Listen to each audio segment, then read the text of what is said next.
У войны не женское лицо. Сугыш чоры хатын кызларының батырлыгын чагылдырган шул исемдәге китапларны тарату дәвам итә.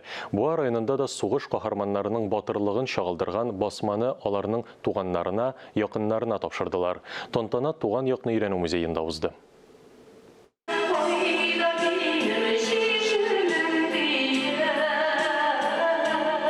Büyük Vatan Soğuşu'nun iki veteranı selametlikleri kakşo sebeple elege tantanaga kil almadı.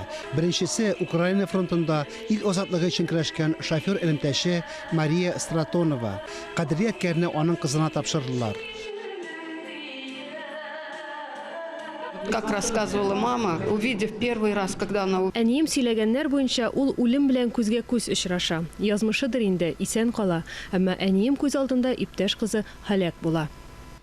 Künbatış Ukrayna'da Şirat'taki soğuşan operasiya varışında Mariya Straponova yaralana. 20-ci Zenit polku Nemisler ortından kuva bara. Әмма düşman yağı avtokolonnaga katı utaşa. Puli maşına kuzovı yanındaki soldatның yüreğine elege. Kıpılşığı ise batır kızның iңбашын yaralay. Galina Straponova әнисінің батыр yürekli қатын kız buluğun sıklanıp da, gururlanıp da söyley. U vayны не женское лицо kitabı içinde rahmeti zor. Kitapның ikincisi soğuş veteranı Gusarova Valentina'nın kızı Vera Yevdokimova'ga tapşırıldı.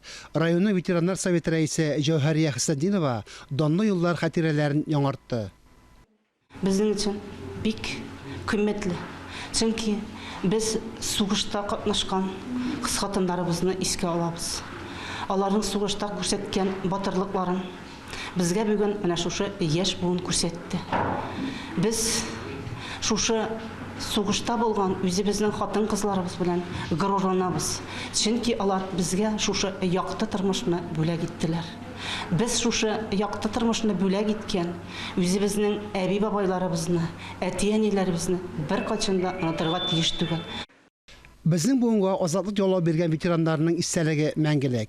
Soğuş çırı batırları zor hürmetke layıklı.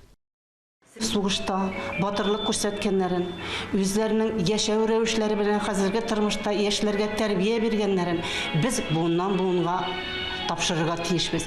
Безнең төп максатыбыз шул һәм шулай эшләргә тиешбез дип.